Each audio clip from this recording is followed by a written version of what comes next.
Welcome to the Brycen Show. The 11th of March.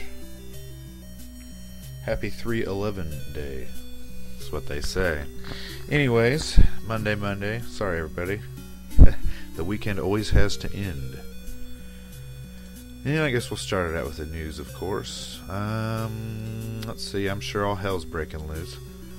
Okay, we'll start out with CNN.com. Oh boy, North Korea. A little bit of saber rattling going on here. Okay, CNN.com. North Korea declares 1953 armistice invalid. The North Korean Army has declared invalid the armistice agreement that ended the Korean War in 1953, the official newspaper of the country's ruling Workers' Party said Monday. Since last week, North Korea had been threatening to scrap the armistice after the UN Security Council passed tougher sanctions against it in response to February 12th nuclear tests. On Monday, the Rodong Sinmun newspaper reported that the Supreme Command of North Korea's army had done so. The U.S. has reduced the armistice agreement to a dead paper. North Korea also cut off direct phone links with South Korea at the inter-Korean border village of Panmunjom. According to South Korea's Yonhap news agency, the phone line was the emergency link for quick two-way communication between the two sides. The armistice agreement signed in 1953 ended the three-year war between North and South Korea in a truce. Since the two sides remain technically at war, it remains to be seen whether the invalidation means that either side can resume hostilities. Interesting.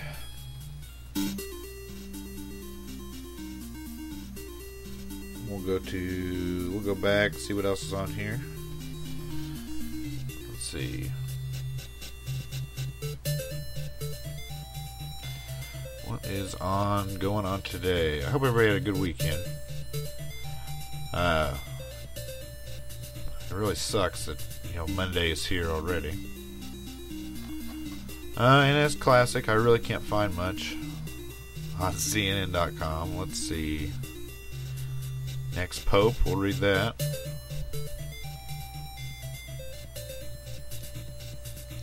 The Sistine Chapel is ready. The new Pope's clothes are laid out. Now it's up to the cardinals.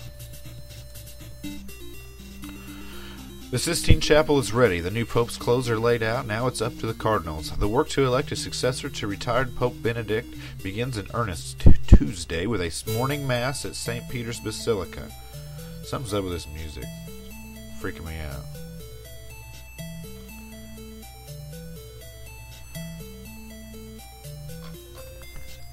I'm going to get some different music, guys. Hold on.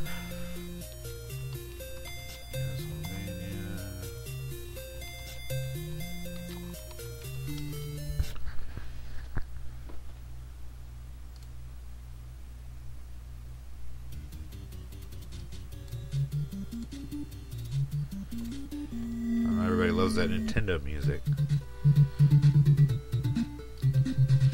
Okay. Cardinals taking part in the process will then walk to the Sistine Chapel, chanting prayers as they go to begin the secret election called the conclave. After that, the only cue word the world will have what is happening inside will be periodic puffs of smoke from a copper chimney. Installed over the weekend at the Sistine Chapel. Black smoke, no pope, white smoke, success. Rome was abuzz Monday with preparations for the conclave. From the 5,600 journalists the Vatican said had been accredited to cover the event to the red curtains unfurled from the central balcony at St. Peter's, the spot where the world will meet the new pope once he is elected. So yeah, we'll see how that goes. Let's see. Fox News, not so transparent. Government censors public records. The U.S. government, this is from Fox News, U.S. citing security to censor more public records, analysis finds. The U.S. government, led by the Pentagon and CIA, censored in the name of national security files that the public requested last year under the Freedom of Information Act more often than at any time since President Barack Obama took office, according to a new analysis by the Associated Press. Overall, the Obama administration last year answered its highest number of requests so far for copies of government documents, emails, photographs, and more, and it slightly slightly reduced its backlog of requests from previous years, but it more often cited legal provisions allowing the government to keep records or parts of its records secret, especially a rule intended to protect national security. Well, of course, why not? The AP's analysis showed the government released all or portions of the information that citizens, journalists, businesses, and others sought at about the same time as the previous 3 years. It turned over all or parts of the records and about 65% of requests. It fully rejected more than one-third of requests, a slight increase over 2011. And that's pretty interesting, because you see, the conspiracy movement growing, da-da-da-da-da, but you're also seeing the government, friggin'... God, what's the word I'm looking for here? Censoring these documents, which basically defeats the whole purpose of it anyway. But yeah, so notice this correlation here. The public is becoming much more interested in what the government's actually doing. And at the same time, the censoring is continuing and growing. The AP's analysis showed the government released all or portions of the information that citizens, journalists, businesses, and others sought about the same time as the previous 3 years. It turned over all or parts of the records and about 65% of requests. I just read this. The government's responsiveness under the FOA is widely viewed as a barometer of the federal office's transparency. Under the law, citizens and foreigners can compel the government to turn over copies of federal records for zero or little cost. Anyone who seeks information through the law is generally supposed to get it unless disclosure would hurt national security, violate personal privacy, or expose business secrets or confidential decision-making in certain areas. Interesting. Lawmakers eye new taxes on guns, ammo, and latest wave of legislation. If you can't ban them, tax them. Lawmakers looking to more tightly regulate firearms in the wake of the Newton school shooting and other massacres are moving at the state and federal levels to introduce new taxes on firearms and ammunition. The proposals range from the modest, a proposed 5% tax in New Jersey, to the steep, a proposed 50% ammo tax in Maryland.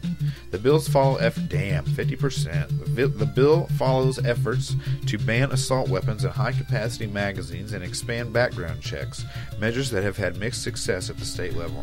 The taxes, much like so-called sin taxes, like those on cigarettes, serve a dual purpose. They can deter buyers while using the extra revenue for favored programs.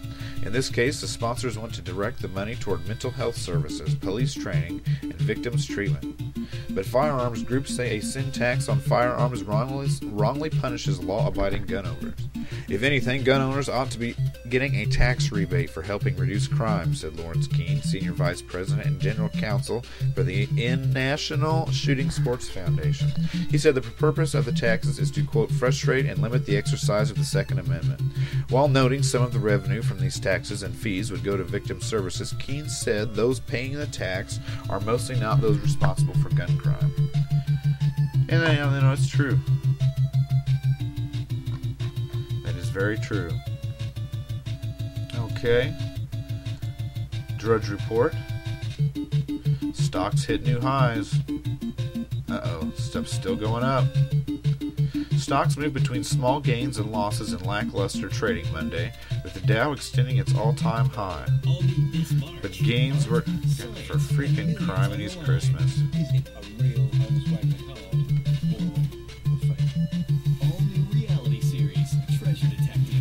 Unbelievable. Treasure Detectives? That freaking sucks. Let's see here. Stocks moved between small gains and losses in lackluster trading Monday, with the Dow extending its all-time high. But gains were limited by disappointing economic data from China and ongoing negotiations on the U.S. budget.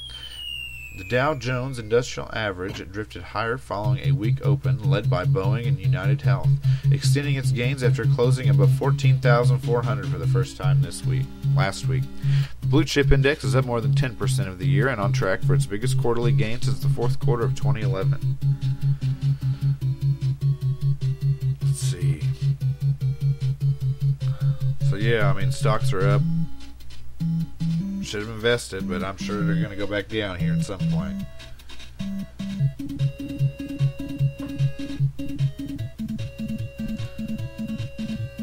Let's see here.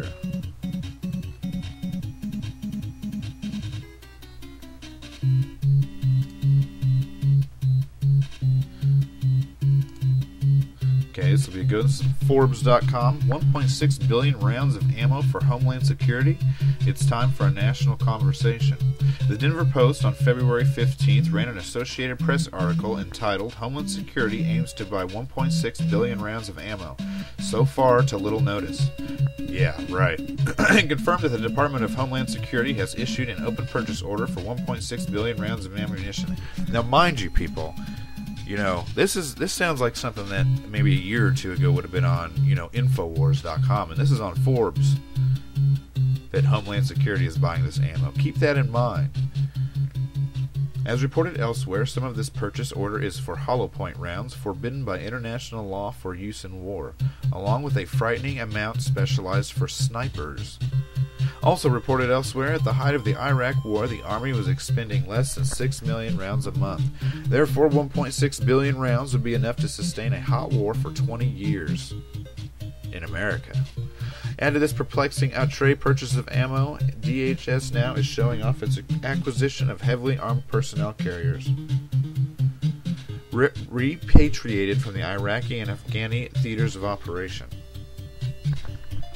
As observed by Paramount blogger Ken Jorgensen last September, the Department of Homeland Security is apparently taking delivery, apparently through the Marine Corps Systems Commando, of an undetermined number of the recently retrofitted 2,717 mine-resistant protected Max Pro MRAP vehicles for service on the streets of the United States. We'll skip a little bit further. Why indeed? It is utterly inconceivable that Department of Homeland Security Secretary Janet Napolitano is planning a coup d'etat against President Obama and the Congress to install herself as supreme ruler of the United States of America. There, however, are real signs that the department bureaucrats are running amok. About 20 years ago, this columnist worked for 2 years in the U.S. Department of Energy's General Counsel's office and its Procurement and Finance Division, and is wise to the ways. The answer to why DHS needs such a vehicle almost certainly is this. It's a cool toy, and these reportedly million-dollar toys are being recycled without much of an impact on the DHS budget. So, why not? Why indeed should the federal government not be deploying armed personnel carriers and stockpiling enough ammo for a 20-year war in the homeland? Because it's wrong in every way. President Obama has an opportunity now to live up to some of his rhetoric by helping the federal government set a noble example in a matter very close to his heart. One not inimical to the Bill of Rights, gun control. The federal government can, for a nice change, begin practicing what it preaches by controlling itself. Yeah, no kidding. No kidding. But that's pretty interesting. You're seeing these kind of articles appear on like mainstream news. Kind of scary, guys. Kind of scary. Let's go to Rinse.com. We're going to get a little more into the alternative stuff.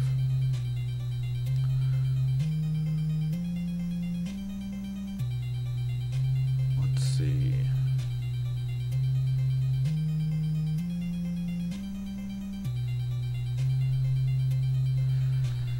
Let's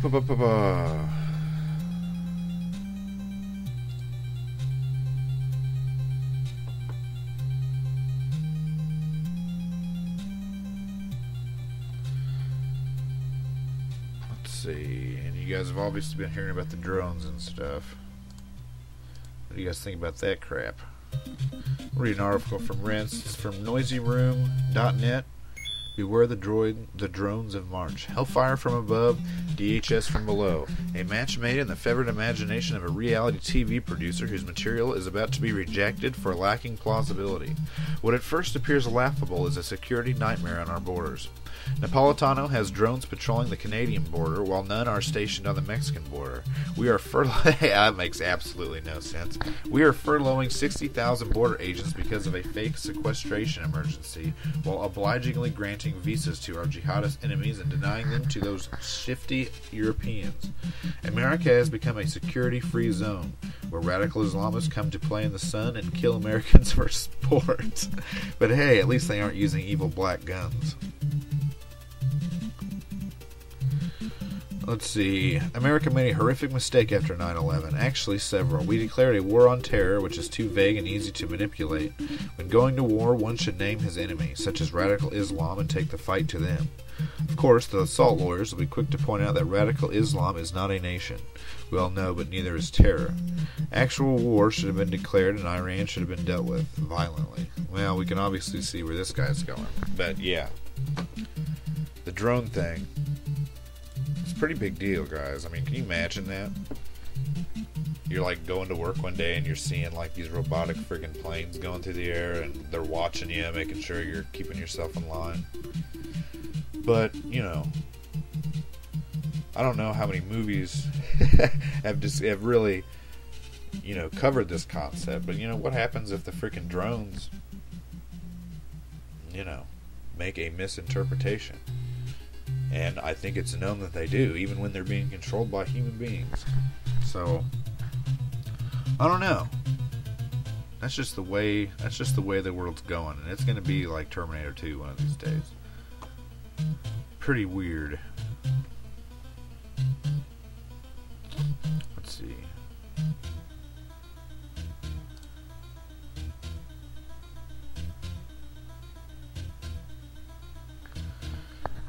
Alright, this is from swissinfo.ch, International Service of the Swiss Broadcasting Corporation. This article is called Computer Viruses, More Destructive Than a Bomb. Spying, Data Theft, Sabotage. The recent spate of accusations flying between the United States and China show that the cyber world is becoming a new arena of international conflict. A recent report by the American computer security company Mandiant has made headlines around worldwide. Its authors claim that at least 140 public administrations and private companies in America and Europe, including multinationals, arms industries, space agencies, energy providers, and media, have been victims of computer attacks coming from China over a period of years. 2 Swiss companies were included in the list. These attacks, attributed to hackers unit in the Chinese armed forces, have 3 possible objectives. Reckons Albert Stahl, director of the Institute for Strategic Studies in Wadenswil, Canton, Zurich. First of all, it may be traditional espionage to gather information on secret content and databases. Second, they may want to trace possible contacts between opponents of the regime in China and international media. And third, it can be a way of testing Western security systems to find any weaknesses or gaps. According to Stahl, the Chinese armed forces already have the knowledge and the specialists needed to mount this kind of operation. Don't forget that China has been producing many of the computers used here for years now. It's the case with Apple, for example. Not only do the Chinese have hardware technology, they have software too. Has the cyber war started then? No, it would be an exaggeration to talk in terms of cyber war as politicians and media often do, says Dunn Cavalty. Until now, cyber attacks have just involved spying and in rare cases sabotage. The word war can be used in international law only if there is major destruction going on. In recent years, at least 30 states have set up specialized units to repel or launch cyber attacks, as well as China and the U.S., Russia, France, Britain, Germany, Israel, and India are among the countries most active in the field, according to experts. Computer risks have been on the political agenda of many governments at least since the discovery of Stuxnet. Notes Dunn at Cavalty. For the first time, we have found ourselves dealing with a program able to cause significant physical damage. So it was clear that such attacks are not some fantasy, but for real. Interesting. Let's see.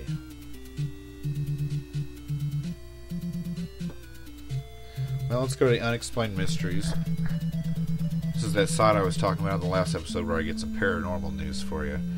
UFO sightings increase in South Africa. And this is from the Telegraph.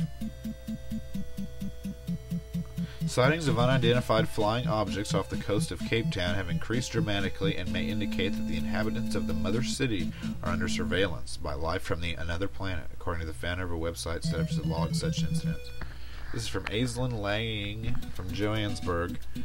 Gert Jordan, founder of the UF research of SA, said that between February 21st and 27th, many people reported seeing bright orange lights and flames in the sky. He said that while some sightings could be attributed to meteor showers, others could have a more interesting explanation. Though meteors do glow orange, some of the sightings reported radical change in direction and speed. Some objects even remained stationary for 5 minutes or so. There might be some UFO phenomena occurring in areas around Cape Town, he told the Times newspaper. Mr. Jordan said one other explanation was that there could be some top-secret aircraft being tested in the Western Cape. The second possibility is that life from another planet is surveying ours for making contact and offering knowledge. Well, of course, these are all the most likely explanations. Let's see. Uh-oh, music's out.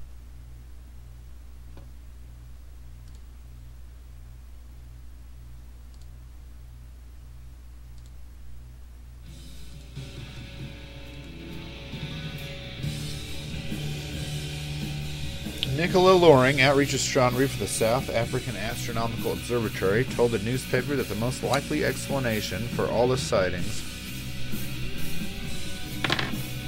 were meteor showers, which are made up of small rocks that burn up as they enter the Earth's atmosphere. And which, yeah, that's probably true. Let's go on another one. Did the Viking Sunstone actually exist? This is from independent.co.uk. Article is called "Not Just the Stuff of Legend. Framed Viking Sunstone Did Exist, Believe Scientists." This is by K. Hal Milmo. This is actually from the 6th. For centuries, it has been a crystal of legend, locked in the verses of Norse myth with little or no evidence that it was ever real. Now, it seems, scientists at last have grounds for believing that the Viking Sunstone used to navigate the seas did indeed exist. Researchers who have spent 3 years poring over a cloudy crystal discovered in the wreck of an Elizabethan ship sunk off the Channel Islands believe they have proved that it could be the substance described by the Norsemen as helping to locate the sun when obscured by cloud. The so-called sunstone has long been the subject of scientific intrigue after it was described in one Icelandic saga as a magical gem which, when held up to the sky, would reveal the position of the sun, even before dawn or after sunset. Such a navigational aid could be one of the secrets behind the Vikings' reputation as remarkable seafarers, whose prowess at heading into unexplored water means that they may have beaten Christopher Columbus as the first European visitors to America by hundreds of years. Scientists based at the University of Rennes in Brittany have studied the cigarette packet-shaped crystal found on board the wreck of Alderney, and today published evidence which suggests Tudor sailors may have used this stone to navigate in much the same way as their Viking predecessors.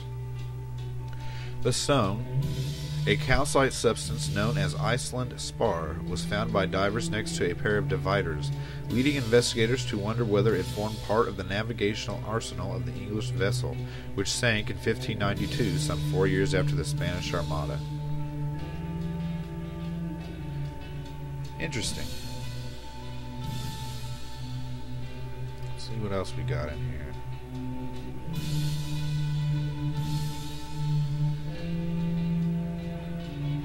I'll get back to this if it ever loads. Oh, there it goes. I'll do one more and then I'll just blabber for a while.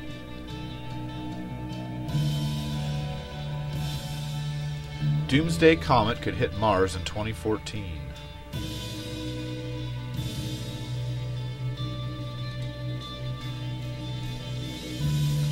Anyways, let's go to the full article. It's from MSN.com. Mars-ageddon comet scenario adds to concerns about threats from space.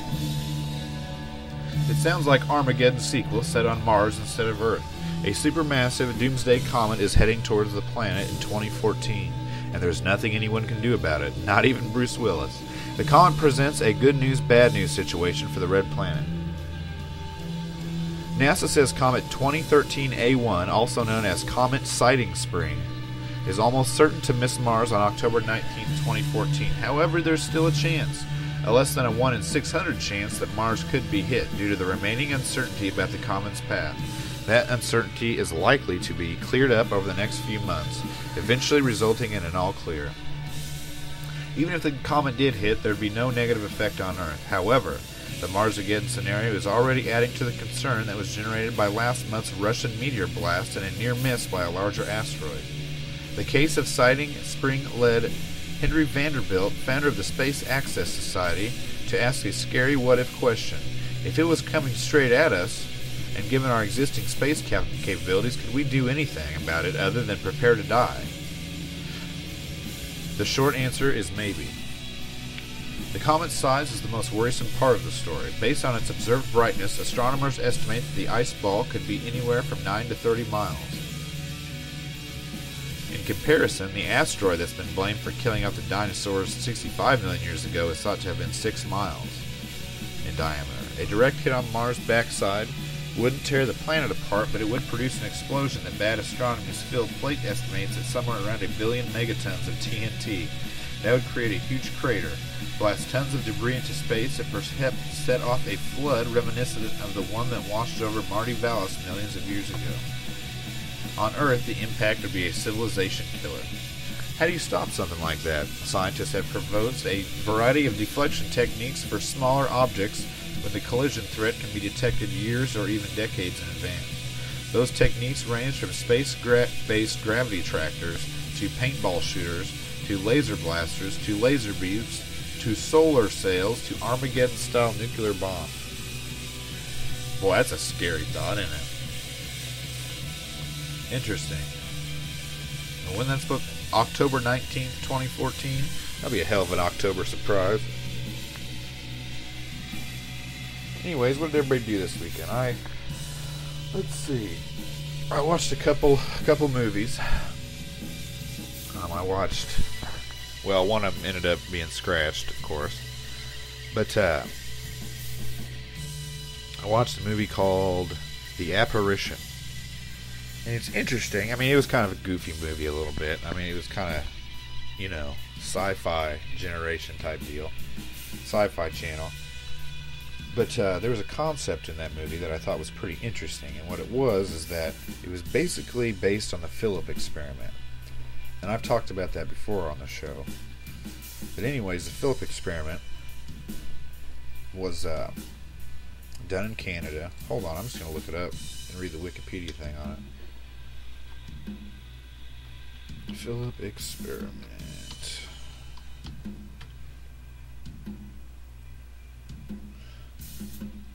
Huh. I thought I'd be on Wikipedia.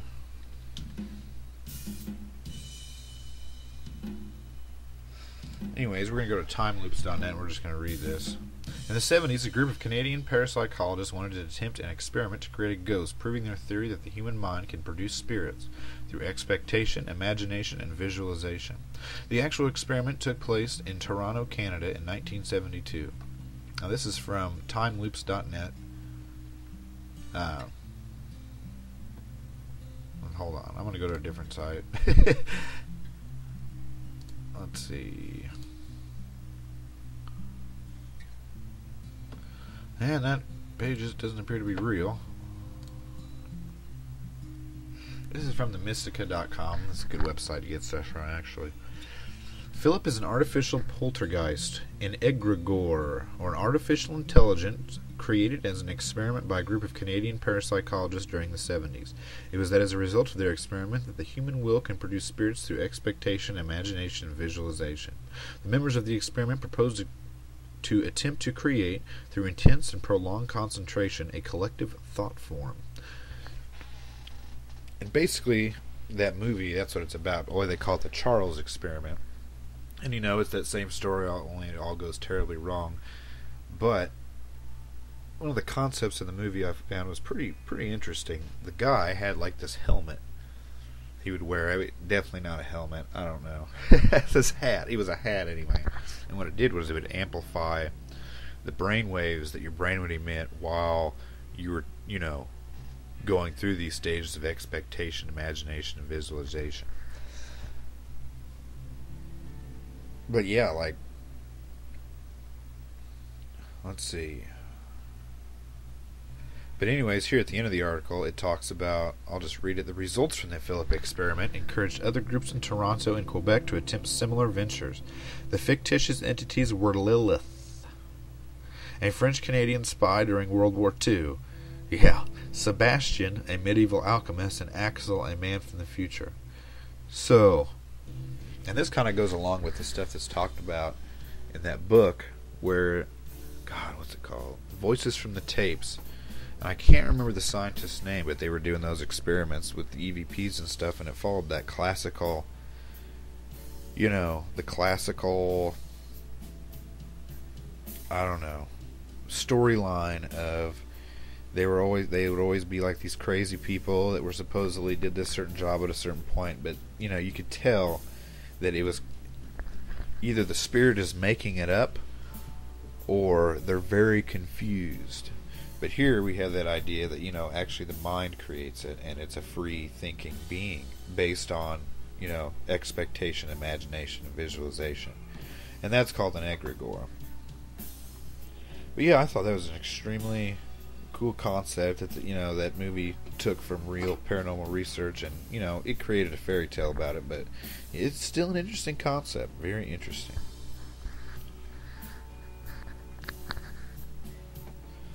But yeah, let's see, what else could we talk about? Also, I was listening to some podcasts this weekend. Found some really good ones. What's it called? BOA Audio. But anyways, yeah, they're great. Mainly because they're so long. Like, this guy's interviews with these people, and he has great interviews. Really cool guests. They're like 2.5 hours long. So you can really, get a good perception of these researchers and stuff. And anyways, I was listening, and a correlation was brought to my attention of the Men in Black and the old stories of the alchemists. And a lot of people have never really gotten into the alchemists, but I'm telling you, it's definitely worth it. There's a lot of weird, interesting things. A lot of stuff's written in symbology and code. It's hard to understand. You got to dissect it. And it's probably why I'm interested in it. But there's a story in there, in the histories of alchemy, where basically these great alchemists, they would get to a certain point and they would kind of start to give up their search for the philosopher's stone and whatnot, and they would be visited by some sort of figure in a dark cloak. And it's not always a black cloak. Like I think a couple times it's like a blue cloak and a purple cloak, and sometimes they attribute it to them being angels. But there are these dark messengers that will come to them late at night and kind of give them like a taste, or show them that it can be done, the transmutation. And it's interesting to me that sort of correlates to the Men in Black phenomenon.